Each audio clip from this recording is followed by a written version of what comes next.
Welcome to another episode of Velocity Chaos! On this week's episode of the Velocity Chaos podcast, Nick and Luke talk about Elvis airplanes, sports balls, and are graced by Cpt Daddy. Nick dives into the RoboCop life. Hey, Robbie, what's that on your chest? It's just like a bloody handprint that's smeared down his chest. Luke points out what kind of sick thugs would do such things. Flipping off the secretary after they flip over the secretary, and they barge in on Miss Pennyworth's appointment. All that and more to come on the 19th episode of the Velocity Chaos podcast.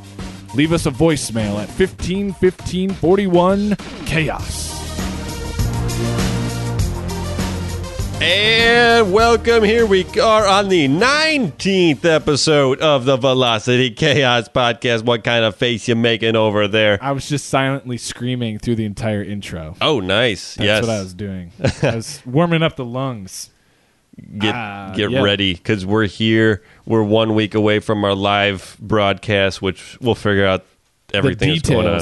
Yeah, but just check the Facebook page. Make sure you're checking the Korvette for or Velocity Chaos. Velocity Chaos Facebook page for details on our live Memorial Day podcast. Yep, we'll try. We might even have a guest. Yeah, we'll see who we can get. If we can get anyone, loving the world, loving life, America. Heck yeah, American style. Sorry. Fuck yeah. There, that's American. American. So that's my one F-bomb for the week. Dude, so I have been doing a lot of lacrosse. I've not been playing lacrosse. I was going to say, how rich are you? No. I've been working at a professional lacrosse league in Columbus. And it's been cool because it's a pretty laid-back crew. The people there are figuring it out slowly but surely, but our crew is really tight. But there's a new rule. Oh. And the tech crew is that every time you say something, you got to end it in brah. Brah. Hey, man, can you give me those graphics, brah? All right, take camera one, brah. I'd fit in, Camera one ready? Take camera one, brah. Is the lacrosse culture filled with brah? Like, when you walk out on that field, because I have to go pick up the camera and bring it back in, and I have to walk past these guys who are playing professional lacrosse, mind you. Didn't know that was a thing. Yeah, but they're just, I'm just like, Martha's Vineyard is dripping off them, just like, my dad let me go to this Ivy school, and so now I'm playing professional lacrosse, and after that, I'll probably inherit his business and travel the world. That's how I think lacrosse people start. Brah. Brah. That's how I'd imagine. Travel the world, brah. That's yeah. I would say that it's probably closely related with Frisbee, but different breed. No, that's a totally different brah. It's a different brah. That's like brah. Yeah, it's still the cap of the jib and the banter and the jesting. And I'm just going to fight you on that one a little bit because I play Frisbee. I'm surprised that you're allowing... lacrosse is the sport that... Everyone's like, oh, yeah, Ultimate Frisbee. Well, I could just play lacrosse, too. And it's like, no, you can't. So I have more pride in Ultimate. I'm sorry. I'm just saying, when you go to these different, not major sports, you kind of have that underground feel, almost surfer feel, surfers are rejects in a way. But then, like you said, brah. It's just like Hyde from that 70s show playing a sport. It's just a bunch of Hydes. We don't playing care. A sport. Yeah, I don't care, man. Screw the man. Yeah. Man. Just want a Frisbee, brah. Just throw me the Frisbee in the end zone, brah. Lacrosse, what is a lacrosse? It's not anything. Like baseball, LAX. You got a baseball. Football, you got football. Basketball, you got They thought they were going to be slick, and they named their sport after an airport. That's a popular airport. Right? LAX. People call it LAX, right? Do they? LAX. Do we now? Now we do. Started it here. Abbreviate lacrosse. That's it. LAX. Google that. I don't know anything about lacrosse. Is it called a lacrosse ball that they handle, or is it Probably. just a ball? Yeah. These are the questions that we want to know the answers to when we get there. I'll ask next time I'm working. Is that considered a lacrosse ball? Just that'd be great to go out on the field and be like, so would you consider this a lacrosse ball? Or do you have a specific name for it? And then be like, I don't know, brah. Or like in badminton, they have the shuttlecock. Yeah, the shuttlecock. It's not the badminton that they're using. I love that word, shuttlecock. Yeah, bocce ball. They got bocce balls and the Pellegrino or Pelino. Yeah, the Pelino. I should have known after 4 years of documenting it. Right. Oh, the grind. But yeah, man, if I think if our listeners wanted to call in and tell us about their favorite sport or their favorite vehicle of a sport, their favorite ball, I guess. What's your favorite what its name is. What are your favorite balls? Let us know. You can let us know by calling in at the Velocity Chaos hotline. That's 15-15-41 Chaos. Yes. And then for those of you who may not have or may have like a rotary dial that doesn't have the letters on it, I don't know if they don't, but that's 1-515-412-4267. Again, 15-15-41 Chaos. Leave us a voicemail. Favorite ball, game, sport.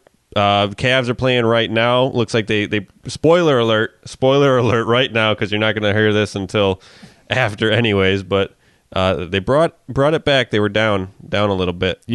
Yeah, just keep that live. Okay. We got this 94-86 with 9:08 to go in the fourth quarter. So this is a little context clue of when this is being recorded. Yeah. Just so all you guys know, when we do this, we try to do it Tuesday. It's proof. Yeah. It's proof. The here and the now. Yeah, you can fact check us later.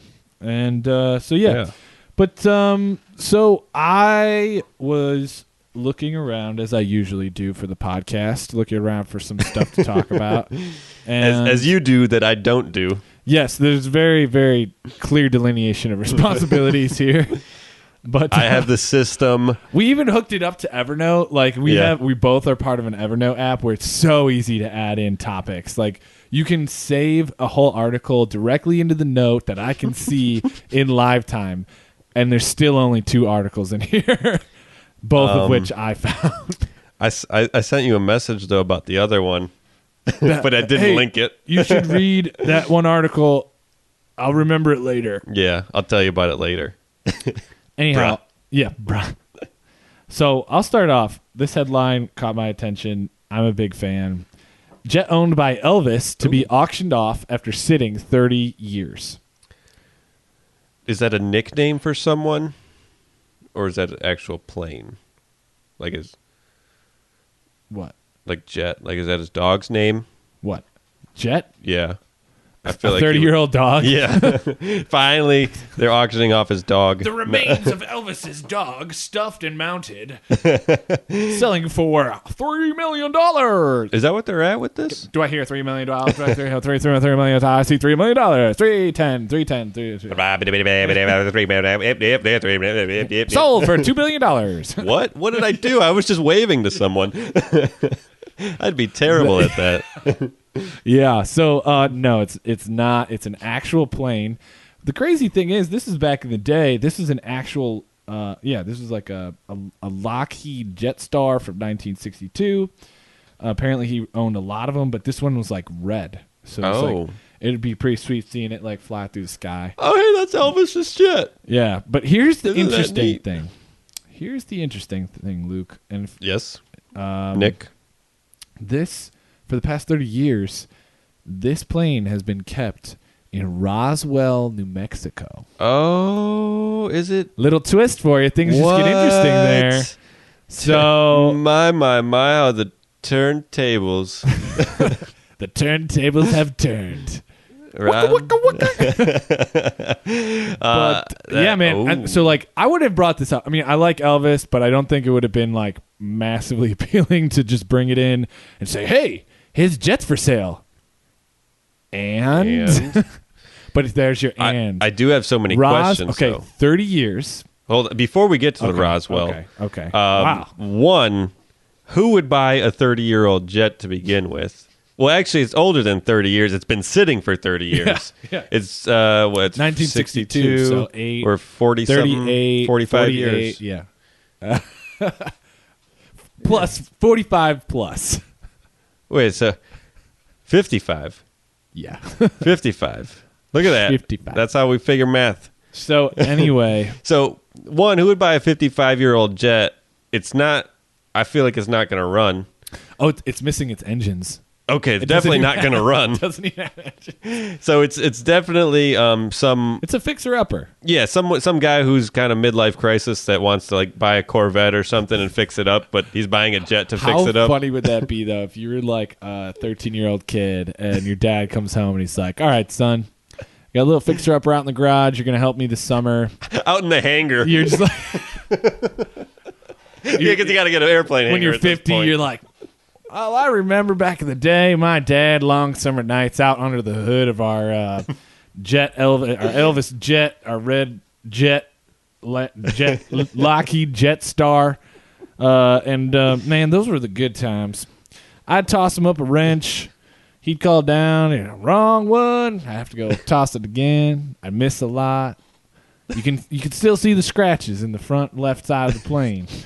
Not only did I learn about fixing a jet plane, I learned about life. Yeah. So Roswell. But to answer your question, who would pay for this?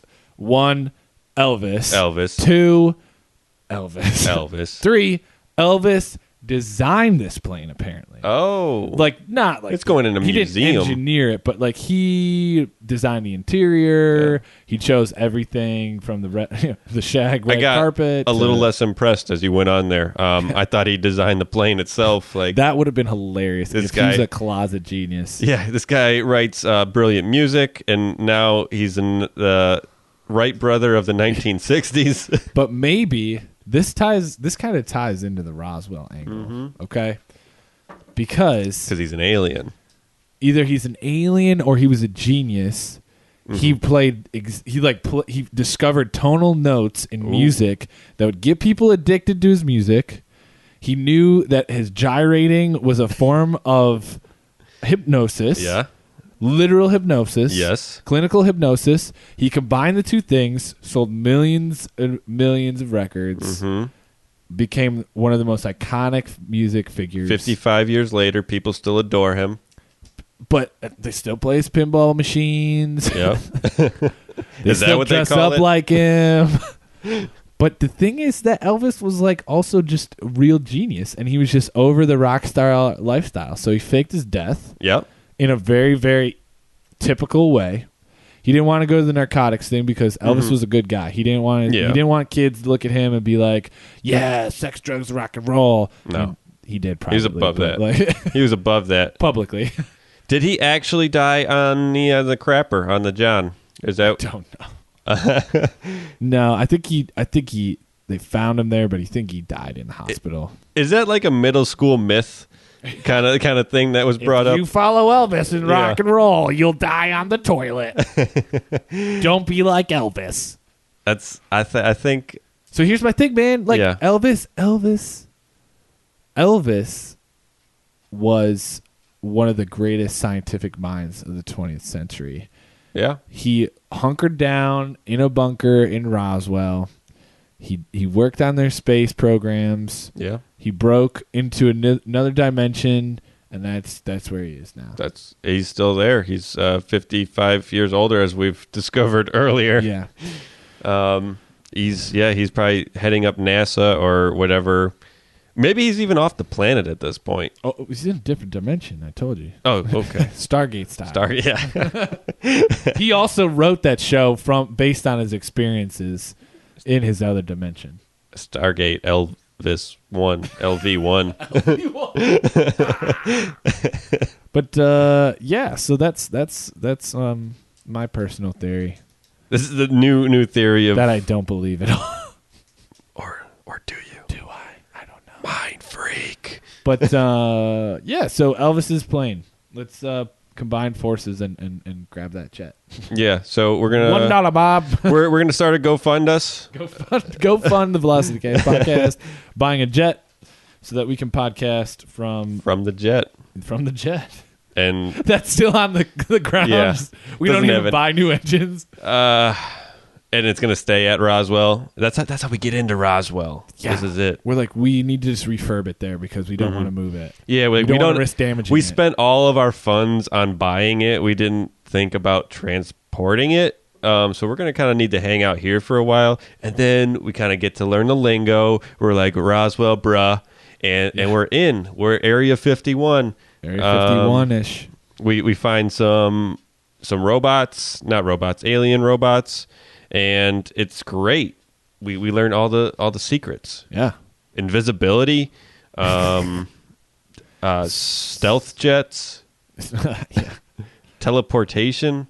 By the way, I was listening to How Did This Get Made the other day, the podcast where they review movies and how they got made. Oh, and they did stealth. If you guys want to listen to a funny podcast, you need to go listen to that one. Anyway, and apparently there's a movie called Stealth. You didn't know this? This is like on the top 10 biggest like box office flops of all time. Oh, of course, it was a flop. Made for $130 million, and it made like $11 million back in the U.S. in the like first week. That hurts. Yeah, and it was Jamie Foxx was in it. I don't know how that happens. Dang, he's a big name. He's good. Yeah. Well, Josh Lucas was the lead, and that's the problem. If Jamie Foxx isn't in it as the lead, then you know it's gonna tank. Yeah. But speaking of robots and robot planes and all that stuff, yes. Here's my second article for you, and I'm gonna lob this one in. Did you like that segue? Yeah, I gave that to you. I saw you. I see you. All right, reading just your titles that you send me. So softball pitch here. Robot cop begins patrolling the streets of Dubai tomorrow night, which is today. So this was from yesterday, or is this morning? It is currently now in Dubai, I think. They're like... It's tonight here, but it's also tonight in Dubai. It's impossible. That's impossible. Impossible. So anyway, take a swing at that one. Yeah, he just walks around saying, I am the law! I am the law! Is that Judge Dredd? I think so. Okay. I noticed from like the lopsided nature of your mouth, and that was my attempt at a Stallone impression. I'm not even gonna try. But okay, so yeah, that would be better. That would be great. Yeah, if he had like he had a Terminator setting, he had a Judge Dredd setting, or like a Demolition Man setting, or whatever, and then he had like. Oh, Demolition Man! Will Smith. He just talks like Will Smith. And then Will Smith wasn't even a robot in that movie. I guess he was part robot. He was cyborg. I guess. Oh yeah. Spoiler alert. Oh yeah. We're not editing that. And then a Predator, Predator version where he just starts seeing in heat and then starts killing people. Yeah, like what does that sound? It's just the robot behind you. Cover yourself in mud. Yeah. No, that'd be scary and awesome because you don't know what do they perceive as wrongdoing and what length are they taking? Are they just there to monitor and be like, oh, I'm seeing some aggressive actions. Report to. Exactly. Oh, sneaking in. Our guest again from last week here, back in the studio. Returns. Huck Finn. Just because we need to explain that random bark in our audio. Anyway, so apparently this robot is non-lethal, so it cannot respond. That's what you think. That's what you think. That's what they tell everybody until they just start finding people with like criminals with crushed skulls like around the city. Like, don't worry, he is not harmful. What could we do with this? We have no idea. There's nobody on our force strong enough. There is no type of weapon that would do this in our arsenal. We don't know. And that was like pretty bad. But anyway, seriously, yeah. And what's the funny thing is to report the crime, you have to like punch it in on his iPad that's in his chest. Wait a second. So I can't wait for the night. I can't wait for the night where like RoboCop comes walking back into the precinct like, hey Hey, Robbie, what's that on your chest? It's just like a bloody handprint that's smeared down his chest. Like he was trying to select like attempted murder. He's like, oh, too late. Didn't notice that there. So does it walk around? I need to understand this more. I probably should have read the article. See what happens. See what happens when I don't read because I can't read. So it walks around. It's got this input on its chest. Do civilians like, oh, this guy's robbing me. Give me 1 second, robber. Boop, boop, boop, boop. Getting robbed. Are you currently getting robbed? Yes. What is being taken from you? Select items, and then it has like phone, wallet, other. Add to my cart. Other. But like, I think it's more for like the people who are seeing it happen. So like, it sucks no matter what. If the crime is happening to you, but if you're just like watching, you're like, hey, come over here. Hey, what's going on? That guy's getting robbed over there. Yeah, I don't know, but it is funny. Like you said, it's non-lethal until like it's actually like some criminal comes up to him. He's like, "What's going on, man?" And he's like, "I'm popping a cap in your ass," and like the robot goes like, like a grenade launcher. Yeah, it's way more like a nerd type, just like, I would not advise that. Oh yeah, advise this, sucker. I am the law. yeah. But yeah, man. So I love this idea. They say that they're trying to replace like a quarter of their staff by the year 2020 with robot police guys. Well, we better be lowering taxes then if we're not paying for a quarter. This is Saudi Arabia, dude. I know, but I'm saying if it comes over here. The other thing I wanted to say was like, what happens? There's just these kids who they're cop tippers. They just run around the city. They're like, we're delinquents. They flip the cop, and he's like, cannot get up. They pull cannot get up. a Star Wars, and they wrap some rope around it, like, around the legs. The AT-AT walkers just like, well, with that, sorry, you're good. You just get me into the Star Wars sound I'm effects. sorry. I'll just keep going.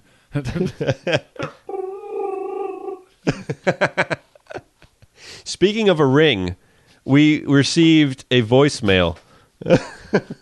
Gotcha. Yeah. Look at that. That's how I segue. Yeah. Try to keep anything. up. Try to keep up, guys. Can't do it.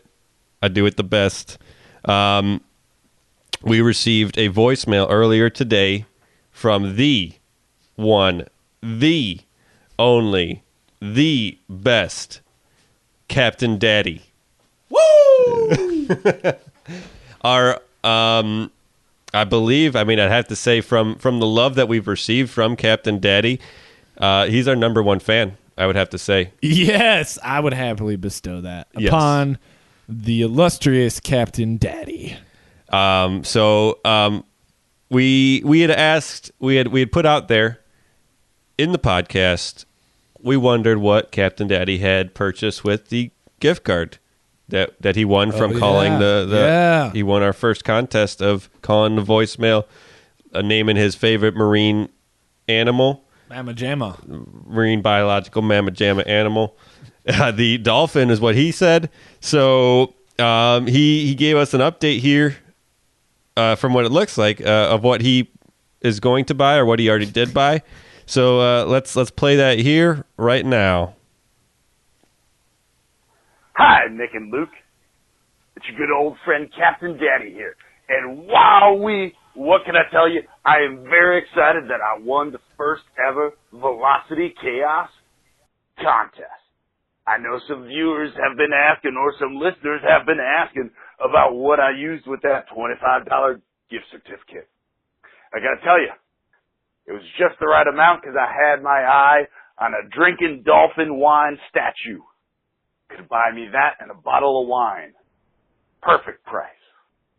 I also saw on the Facebooks that you guys put up a picture of me with my children. I gotta love that and the dolphin.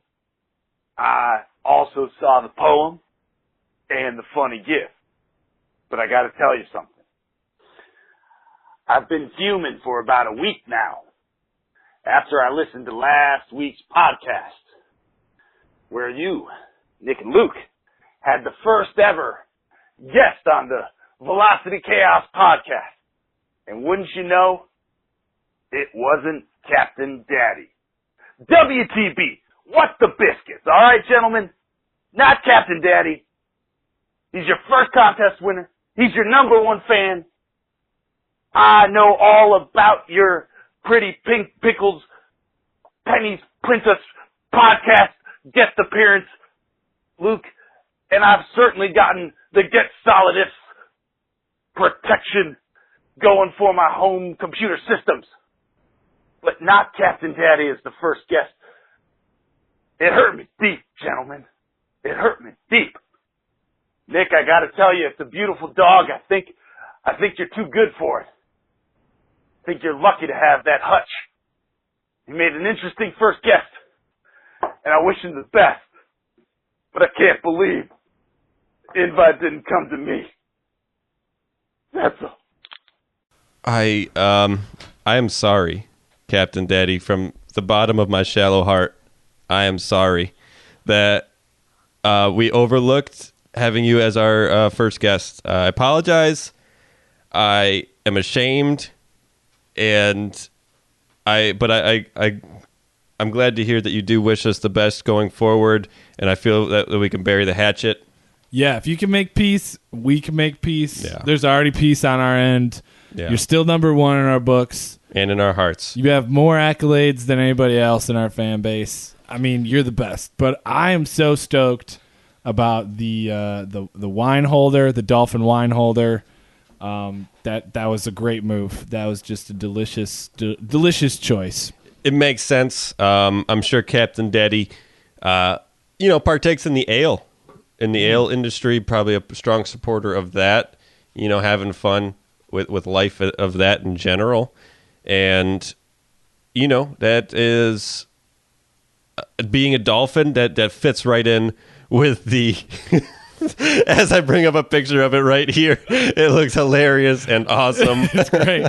So I did not hear that. Yeah, I definitely did get to that was the first time hearing that voicemail, and it was so perfect. It was awesome. But then to see this product also, I mean, you can't really beat the dedication Captain Daddy has towards dolphins. I mean, dolphins should be honored that they are his spirit animal. And, maybe we could get your dolphin and my dog together someday, Captain Daddy. Yeah. And I think Captain Daddy is the pioneer, so to speak, of What the Biscuits. I think WTB. That's going to be in our Velocity Chaos lexicon for sure. Yes, that's in my arsenal going forward. What the Biscuits. What the Biscuits. I love it. I appreciate that you appreciate the things we posted, and I most of all appreciate you being a listener and giving us feedback and calling into the Hotmail. Voicemail hotline. Voicemail. I get voicemail hotline. I get flustered. Captain Daddy, it's pretty big when he calls in like that. I'm always hoping every week you're going to tell me we got a voicemail. And this week I got and you'll never guess who it's from. Because that's what I told you today. But no, and if you ever need anything from our end, you let us know. Yes. And we will definitely be there with our voices. And Captain Daddy brings up a great point. I think we need to get Captain Daddy on an episode for a segment. That'd be great. At some point going forward, we have to figure out how to do a live phone call or something, or some sort of message system. Figure out the tech later, but anyway. So yeah, but I just wanted really quickly, as we're talking about the hotline, we're talking about voicemail. So really quick, another headline we covered: Donald Trump in Israel heads over to the Wailing Wall. Our new prompt for the Velocity Chaos hotline is: what do you think Donald Trump wrote on his secret message that he inserted into the Wailing Wall in Jerusalem? Inserted. That's probably what he wrote. I win. He just wrote inserted. Period. Inserted. Period. It's gonna be great. It's huge. So whether you skew more to the left, more to the right, or you're right down the middle, call the Velocity Chaos hotline at 15-15-41 Chaos. Leave us your best guess at what Trump wrote on his message at the Wailing Wall. We'll impersonate your messages. Well, no, you just go with your best impersonation. Yeah, and we'll play them. We'll play them live on the air a couple of weeks from now. I want to give you some time to pitch this in. We'll probably run it through a couple of weeks in June, and then we'll compile them and do a nice little Wailing Wall episode. Yeah, so, if we get some short, sweet ones, then we could do like a montage, or if they're longer, we could play them individually. It'd be sweet either way. Give us what you think he wrote down. Give us an impersonation. Yeah. Love to hear what you guys think. Yes. Awesome. All right. Well, with that. So finally, I think we should, with that, calling into the 15-15-41 Chaos hotline, obviously. Yeah. Because I forget what the number is sometimes. So just wanted to recap. 15-15-41 Chaos. Yes. Chaos. All right. So anyway, we are about to do a segment that we haven't done in a while, but I'm glad it's coming back en masse. A lot of you will be really excited about this. It's time for a little segment called Based on a True Story. True story. True story. True story. Based True on a story. true story. This is the segment of the podcast where Luke and I take a headline from the news and we pitch it as a film. It's like our log line, and we pitch it as a film, imagining that we're in an executive's office out in Hollywood, and we're pitching our latest movie idea based on a true story that is the headline of an article. Yes. So Luke actually did a little work this week. I did it because I was looking, forgot what news site I was on, but I saw this article title, and it called out to me, and I thought, man, we haven't done that segment in like a month. So this will fit, this will work. And I said, Nick, let's do it. Title comes up as, it's perfect log line. Perfect log line. Teen arrested for being a fake doctor. Arrested again for being a fake doctor. You had me at the first arrest. Yeah, it had me at the first arrest. I was so arrested by this log line. That was terrible. It's wacky. It's zany. This is a Robert Altman type film. Okay, it's going to be an American classic. It's going to live in the pantheon of great films. It's so beautiful. Here we go. So yeah, what do you want to? We're pitching to Mr. Money Back Pockets. Money Back Pockets. All right, listen here, Money Back Pockets. First name Money. Last name Back Pockets. Middle name in the. It's Greek, okay? It's Greek. So, imagine the opening scene.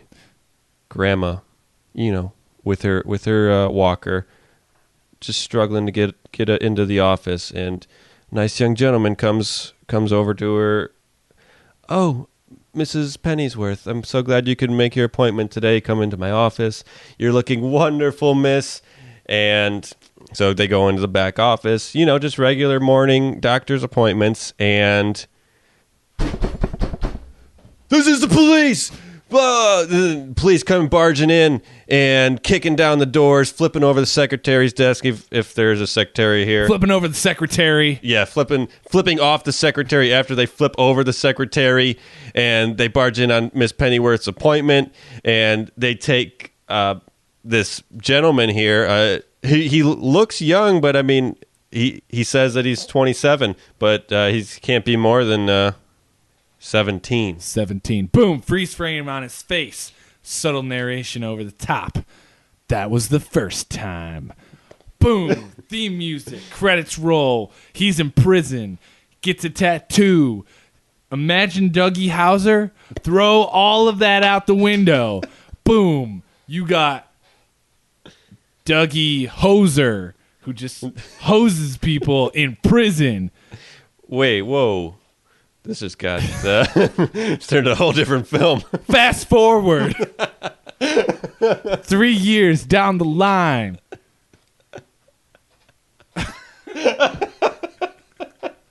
Main character, still narrating, comes out. He gets home. I didn't know what to do with myself after that. I only knew one thing what I could do is helping the people of Los Angeles, the old people that didn't have insurance. Main character looks at his hands, says there's only one thing I can do with these hands. Flips hands over to camera, seeing tattoos on his fingers that says, "Fix you," on his knuckles. With hearts. With hearts everywhere. Because of the other letters. Just to make 4 and 4.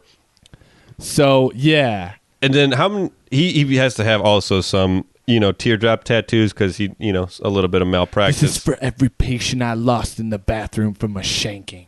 Exactly. He has a tattoo. Every patient he didn't get to see. Every homie I couldn't pull out of. The back pocket of life and save them. Yeah, so he's like shopping around. He's like looking for a new spot to hang his stethoscope, Yeah. He's looking for that new crib that'll host his revamped personal health care style. Yeah, so and it's not like a job, and he's finding this out. It's not like carpentry, or it's not like an electrician where you have the skills and you can just take an apprenticeship and get the job. He's learning. He has one skill, and it's to help people live, provide them health information, but he's not licensed. He doesn't have everything, but he's damn good at what he does. He's actually good because the first time around, he actually didn't know. Yeah. He just had the passion and the drive. 3 years in prison, though, not doing anything. He was just, and all the practical experience, he was studying, reading, watching Grey's Anatomy. He was all over it. And then finally, so he basically compressed a PhD into 3 years in prison. Because he's a genius. And because prison. Prison. What else you got to do? Yeah, what else you got to do? Besides, hosing all the other prison mates. So he finds a spot. He sells his shoes, literally sells his shoes to get this little warehouse space, and then he just starts converting it with his bare hands. Yeah. Love interest, old secretary, his old high school sweetheart. Yep. She's now 19. She comes back into his life. It's like, whoa, and she's like, whoa. Like, wow, she's like, you've changed so much. And he's like, hey, fix you. I can fix you. And she's like, fix, man. He's like, fix you. And he keeps like, you can't see it, but I'm doing it to Luke. I keep like pointing my fists at him. Yeah. Fix you. Not aggressively, but sexually, I guess. Fix you. It's on the back of the knuckles. It's not on it's not on like that third knuckle part of the bone. It's like on the back of the hand, right at the knuckle. Fix you. Yeah. And so they open up this underground hospital, man. Called Fix You. Calls Fix You Healthcare. It's thriving in, and you know what? He gets his old patients back, old clients. Well, he starts with old people, but then the one granny comes in, and she's like, my grandson has just been injured in a gang fight. Oh, boy. And, and he can't go to the hospital because he will be reported and sent to juvenile detention center. Yeah. So so the kid's in the car with his out in the car, and our main character's like, "Well, bring him in, so I can fix him, fix him. Well, I can show him, fix him. This, he only puts out one. Yeah, fist. I can fix that. I'm gonna need more tattoos." As and so that's that is like where we start going with this story. He starts impacting the less fortunate. The fortunate people, but they're outside the law. Yep. He starts impacting people in a way that like standard legal medicine just can't. Just can't or won't. Yes. And that's the dream that he wanted. That's the American dream that he wanted to spread across everywhere, just giving that opportunity. And it's just this heroic story of this gentleman practicing medicine, teaching himself, teaching others, providing the best care anyone could ask for at fraction of the cost, because you can't put a price on life besides being happy and living. Yeah. I totally agree. And so then at the end of the film, that's when he gets arrested a second time. Yep. Miss We're on a Pennyworth. cliffhanger because we're setting up for a sequel. Yep. Fix You 2. T-O-O. Fix You 2. He gets that tattooed on his forehead. And so it's just like, people are like, yeah. And so there's at the end credits roll. He's getting that tattoo, T-O-O, on his forehead. Yeah. But like, we're totally setting this up franchise. Yeah. This is like Fast and Furious 8 movie run type deal. Exactly. Fix You 2 also.